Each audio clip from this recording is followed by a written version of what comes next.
பார்த்தீங்களா இன்றைக்குமே குயிக் சமையல் தான் செய்ய போகிறேன். நான் ரைஸை கழுவிட்டு ரைஸை போட்டுட்டு தான் மிச்ச வேலை செய்ய போகிறேன். இன்றைக்குமே ஒரு டைம் செட் பண்ணி வச்சுருக்கேன், இதுக்குள்ளே சமைச்சு முடிக்கணுமெண்டு. ஆனால் இன்றைக்கு என்ன ரீசன் தெரியுமா? ஏன் குயிக்காக செய்ய போகிறேன்னு தெரியுமா? என்ன பசிக்குது, லேட் ஆகிட்டு, மத்தியான சாப்பாடு பின்னேற சாப்பாடாக வரப்போகுது. அதால் வெயிட் பண்ணலாம், மெதுவாக குக் பண்ணி சாப்பிட. ஸோ இன்றைக்குமே டைம் செட் பண்ணி இந்த டைமுக்குள்ள சமைக்கணுமெண்டு மீன் குழம்பு, இறால் பொரியல், கத்தரிக்காய் வெள்ளைக்கறி, ரைஸ் இவ்வளோ செய்ய போறேன். இப்போ பார்த்தீங்கன்னு சொன்னால் மீன் குழம்பு கொதிக்குது, கத்திரிக்காய் வெள்ளைக்கறி ஆல்மோஸ்ட் ரெடி ஆயிட்டுது.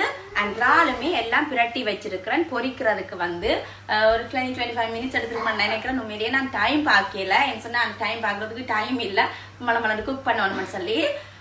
மீன் இன்றைக்கு என்ன ஸ்பெஷல்னா இறால் பொரியல், கத்தரிக்காய்க்குலையும் இறால், மீன் குழம்புக்குலையும் இறால். பிகாஸ் இறால் எனக்கு பிடிக்க மாட்டேபடியா 3க்குலையுமே இன்றைக்கு இறால் தான். கரையோருக்க காட்டுறேன் நான் குயிக்கன் உங்களுக்கு. 30-35 மினிட்ஸுக்குள்ள நான் சொன்ன மாதிரியே சமைச்சு முடிச்சிட்டேன்.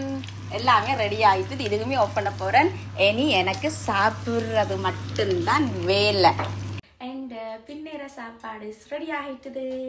மீனும் இறாலும் குழம்பு, கத்தரிக்காயும் இறாலும் வெள்ளைக்கறி அண்ட் இறால் பொரியல். என் ஃபேவரட் இறால் பொரியல். குயிக் அண்டு குக் பண்ணினா 30 மினிட்ஸ், 30-35 போய் சொல்லக்கூடாது, 30-35-38 மினிட்ஸும் ஆகிருக்கலாம். குயிக் அண்டு ரெடி பண்ணினேன். என்னோட லஞ்ச் எனக்கு 2-3 நாள் ஒழுங்கான சாப்பாடு இல்லை.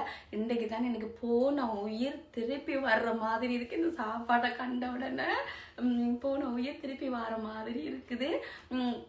அந்த கிச்சனும் பார்த்தீங்களா, நான் சமைச்ச முடிய கிச்சன் எல்லாம் க்ளீன் பண்ணிட்டேன். இனிதான் சாப்பிட போகிறேன். சுத்தம் சுகம் தரும். ஸோ எல்லாமே க்ளீன் பண்ணி வச்சுட்டா மைண்டும் நிம்மதியாக இருக்கும், க்ளீனாகவும் இருக்கும். நான் க்ளீனிங் நான் லேர்ன் பண்ணினது என் அப்பாட்ட. என் அப்பா முந்தி சரியான க்ளீன், சரியான டைடி. சமைச்ச உடனே சின்ன சின்ன டிஷ்ஷுக்குள்ளே போட்டு எல்லாம் வச்சுட்டு சட்டி பண்ணிடலாம் கழுவி உடனே துடைச்சி அடுக்கி வச்சிருவேன். எல்லாம் துடைச்சி வச்சிருப்பேன். சரியான க்ளீனாக இருப்பேன். ஸோ அவர்கிட்ட இருந்து தான் நான் க்ளீன் லேர்ன் பண்ணினான்.